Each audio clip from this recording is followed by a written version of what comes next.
जब मैं लाइब्रेरी में पढ़ाई करता था तो वहाँ पे जो मेरी सीट थी, मेरी सीट के जस्ट ऑपोजिट ही ऐसे वॉल पे, मतलब ऐसे एंगल पे वॉल पे एक पोस्टर लगा हुआ था और बहुत सारे पोस्टर लगे थे। उसमें से एक पोस्टर था मोहम्मद अली का, और मोहम्मद अली का एक वो जो कोट था, आपने कई बार सुना होगा कि I hated every minute of my training. मुझे अपने ट्रेनिंग के हर मिनट से नफरत थी, लेकिन तब भी मैं अपना को कन्विंस करता था कि कोई नहीं, अभी क्विट मत कर, अभी मेहनत कर ले, अभी ट्रेनिंग कर ले and live the rest of your life as a champion. तो जब भी मैं नीचे होता था, जब भी मुझे लगता था कि यार क्या कर रहा हूँ, जब भी मैं ओवर थिंक करता था, जब भी मैं फ़ोन यूज़ करता था, सामने मुझे वो दिख जाता था और तुरंत ही मैं अपना फ़ोन साइड करके फिर से लग जाता था कि ठीक है यार अभी कर लेते हैं। प्रॉब्लम ये कि देखो, डीमोटिवेशन आना इज़ वेरी कॉमन, ठीक है, हम ह्यूमन बींग्स हैं। अगर आप अपने गोल के लिए, ड्रीम के लिए काम कर रहे हो और आप उसको लेके लगातार काम कर रहे हो तो ऑब्वियसली अप्स एंड डाउन्स आएंगे ना, चैलेंजेस आएंगे ना, क्योंकि आप नई चीज़ सीख रहे हो। नई चीज़ जब आप सीखते हो तो उसमें ऐसे पॉइंट्स भी आते हैं आपको नहीं आती, गलत होती हैं, आपसे गलतियाँ होंगी, आपको चीज़ें नहीं समझ में आएंगी, आपको लगेगा मैं एकदम डम हूँ, ऐसा लगेगा, क्योंकि आप चीज़ों को सीख रहे हो, ट्राई कर रहे हो, and that is when you are growing up. उसी पॉइंट पे आप ग्रो अप हो रहे हो तो आपको पता भी नहीं चलता है, और उस पॉइंट पे अप्स एंड डाउन्स तो आएंगे ही, तो माइंड में भी अप्स एंड डाउन्स आएंगे ना, क्योंकि जब अच्छा हो जाएगा तो बहुत मोटिवेटेड फील होगे, आज तो मार्क्स में काफ़ी अच्छे मार्क्स आ गए, आज तो ये सारे क्वेश्चन हो गए, आज तो मैंने अर्थमेटिक के जितने क्वेश्चन किए लगभग सारे सही हो गए। उस टाइम पे आप एकदम फुल्ली चार्ज अप रहोगे, एकदम मोटिवेटेड रहोगे। ऐसे ही आपका मार्क्स कम होगा या फिर आपसे 2-3 क्वेश्चन लगातार नहीं होंगे, तुरंत डिमोटिवेशन होगा, तो बुक को साइड रख के फ़ोन उठा लोगे, लग जाओगे फ़ोन में, फिर टाइम वेस्ट हो जाएगा ना। 2 चीज़ें हैं, एक तो उस कंसिस्टेंसी कैसे मेंटेन करें, और दूसरा कि जो उस सक्सेस के पीछे की वो जो ग्राइंड है, उस ग्राइंड को कैसे करते रहें। पहली बात तो भैया आप किस ग्राइंड की बात कर रहा हूँ, मैं उस ग्राइंड की बात कर रहा हूँ, जैसे मान लो आप किसी बंदे को देखते हो या फिर किसी भी पर्सन से आप अगर इंस्पायर होते हो, व्हाट यू सी, आप देखते क्या हो, यार जो पर्सन आज कितना पैसे कमा रहा है, वो कितना उसका फेम है, लोग उसको कितना जानते हैं, we see the highlights of his life, हम उसकी लाइफ की ना हाईलाइट देखते हैं। और कोई भी हो, बीट एनी फील्ड, चाहे वो कोई एकेडमिक फील्ड का हो, मान लो कोई ऑस्कर अगर जीतता है, एक दिन ऑस्कर का रिजल्ट आता है और पूरी दुनिया उसको जान जाती है, लेकिन उसके पहले जो उसने 5 साल 10 साल 20 साल 30 साल मेहनत की होती है उसको कोई देखने को तैयार नहीं होता है। सिमिलरली जैसे मान लो कोई म्यूज़िक इंडस्ट्री में है, कोई बहुत आगे है, या फिर लाइक कोई फिटनेस क्रिकेट में मान लो कोई है, विराट कोहली है, विराट कोहली ने इतना तेज फेमस हुआ, लेकिन विराट कोहली जो ग्राइंड करता है उसको आप लोग समझते हो। मैं एक इंटरव्यू देख रहा था, वो उसने एक चीज़ बोली थी कि consistency is very boring, daily same चीज़ खाना, डेली सेम तरह की एक्सरसाइज करना, रोज़ उठ के एक्सरसाइज करना, अपनी मनपसंद का ना खाना, एक हैबिट में रहना, डिसिप्लिन में रहना बहुत ही बोरिंग होता है, बहुत ही चैलेंजिंग होता है, लेकिन वो वही चीज़ करता है ना, क्यों? क्योंकि उनको वो लेवल मेंटेन रखना है और उससे अप पे भी जाना है, उससे टॉप पे भी जाना है। तो बस मैं ये जानता हूँ कि आप जिससे भी इंस्पायर होते हो, आप जिसको भी स्टोरीज अपना मानते हो, जिनको भी आप अपना इंस्पिरेशन मानते हो, बस ये देखो कि वो जिस टॉप पे पहुँचे हैं ना, उसके पीछे की उन्होंने जो ग्राइंड की है, क्या आप उस करने के लिए, उस मेहनत करने के लिए, उस पेन को सहने के लिए आप तैयार हो?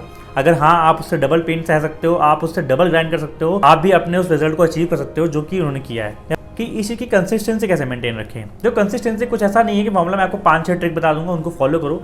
इट जस्ट कि 4-5 जो प्रैक्टिकल चीज़ें जो मैंने रियलाइज़ की है मैं आपको बताऊंगा। सबसे पहली चीज़ ये कि जब आपको सेल्फ रियलाइजेशन हो जाए कि मैंने टाइम वेस्ट कर दिया ना, उसी पॉइंट से स्टार्ट हो जाओ। जैसे एक कहावत है, जब जागो तभी सवेरा, वो एकदम एग्जैक्ट कहावत है। और एक ऐसा कुछ कोड भी है कि you will regret after 1 year, और ये एग्जैक्टली वही, मतलब जब आपका रिजल्ट आ जाएगा तो आप रिग्रेट करोगे that you did not start today. मैं इसको ऐसा समझता हूँ जैसे मानते हैं कि 8-9 बजे उठे, अपना हमारा प्लान ये था कि हम दिन भर आराम से पढ़ाई करेंगे 10 से 12 के आसपास, कि सुबह 8 से हम शाम को 8 तक लगभग पढ़ाई करेंगे। अब होता क्या, मालूम कॉफ़ी फिर लेके बैठे, फ़ोन चलाना स्टार्ट किया, कुछ न्यूज़ देखा, कुछ भी देखा, कुछ मूवीज़ या फिर जो भी है, 2-3 घंटा वहाँ निकल गया, और उसके बाद थोड़ा सा हम लेज़ी हो जाते हैं, हम कहीं और टाइम वेस्ट कर देते हैं, खाना वाना खाया, कुछ और किया, इससे करते करते मान लो 12-1 बज गए। तुरंत ही हमारे दिमाग में पता क्या आता है, यार आज मैंने बहुत टाइम वेस्ट कर दिया। हम उसी गिल्ट ट्रिप में चले जाते हैं, फिर 50 ओवर थिंकिंग करने लगते हैं, बैठ के सोचने लगते हैं। वो ओवर थिंकिंग में, वो गिल्ट में जाने में उनका 4 और बज जाता है, ठीक है। उसके बाद वो थक जाते हैं, या तो सो जाएंगे या तो कहीं बाहर निकल जाएंगे, पूरा दिन वेस्ट करेंगे। फिर दिमाग में मैं आपको ये दिलासा दिलाते रहेंगे कि जो है काम करते हैं, कल से स्टार्ट करते हैं, आज से नहीं हो पाएगा। एक्चुअली द पॉइंट इज़ ना कि आपको जिस पॉइंट पे सेल्फ रियलाइजेशन हो जाए कि आपने टाइम वेस्ट कर दिया है, उसी पॉइंट से आप दोबारा स्टार्ट कर दो। You won't regret it in the future. पता है, फ्यूचर में जब आप इस चीज़ को दोबारा देखोगे तो बहुत रिग्रेट करोगे कि मैंने उस टाइम से स्टार्ट क्यों नहीं किया था, वो आधा दिन भी अगर यूटिलाइज़ कर लेता। और ऐसा हमेशा होता है। मैं आपको एग्जांपल देता हूँ, संडे अभी आ रहा था, संडे को मेरे पास बहुत सारे टास्क प्लान थे, ऐसे करना है, वैसे करना है, यहाँ पे स्क्रिप्ट करनी है, उसके बाद काफ़ी काम मैंने प्लान कर देते हैं, टू डू लिस्ट बना रखे होता हमें। तो मॉर्निंग में मम्मी का फ़ोन आया, वीडियो कॉल है, सब कुछ कर के जो है मेरा 12-1 बज गया। उसका मैं लंच बनाया, करते करते खाते खाते वीडियो देखते थे 3-4 बज गया। मुझे लगा यार आज का दिन तो गया, अब ये संडे मैं कुछ भी शूट नहीं कर पाऊंगा, मेरा कुछ भी काम नहीं हो पाएगा। और तुरंत ही मुझे वो बात हिट कर गई, अपनी ही बात, कि फ्यूचर में इस चीज़ को बहुत रिलेट करूँगा, फ्यूचर मतलब अगले 1 वीक में। तो तुरंत ही मैंने कहा कि ठीक है कोई बात नहीं, 4 बजे है ना, अभी 4 से रात को 10 बजे तक है ना, अभी 6 घंटे है ना, 6 घंटे में उस तरह से काम करूँगा जो मुझे पूरे 12 घंटे में करने चाहिए थे। बस वही किया मैंने, 4 से 6 में जो है आराम से 2-3 वीडियो शूट कर ली और जितने भी काम होते हैं वो सारे काम कर लिए। कई बार ना, जैसे मैंने बोला टू डू लिस्ट बनाते हैं, कई बार इवन मैं भी ऐसा करता हूँ कि हम लोग गलतियाँ करते हैं, we are humans, we all make mistakes. Ideal target set कर देते हैं, 5 से 6 ये करेंगे, 6 से 7 ये करेंगे, 7 से 8 ये करेंगे, 8 से 9 ये करेंगे, 10 से 11 ये करेंगे, 11 से 12 ये करेंगे। ऐसा नहीं होता, आप हर समय इतना तेज मशीन नहीं हो आप काम कर पाओ। रियलिस्टिक टारगेट सेट करो कि हाँ आज इतना इतना कर लेंगे। इन केस 10% का एरर लेके चलो, 10% कम ज़्यादा हो सकता है, नहीं हो पाया तो कल कर लेंगे। रियलिस्टिक टारगेट लेके चलो, 1 महीने का आप रियलिस्टिक टारगेट सेट करो कि हाँ मुझे 10 चैप्टर खत्म करने हैं, ठीक है।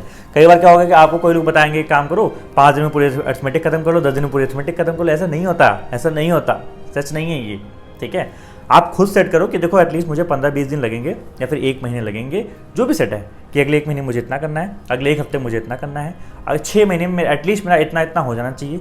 मॉक्स में मेरे मार्क्स अभी आ रहे हैं, अभी 1-2 महीने बाद इतने आने चाहिए।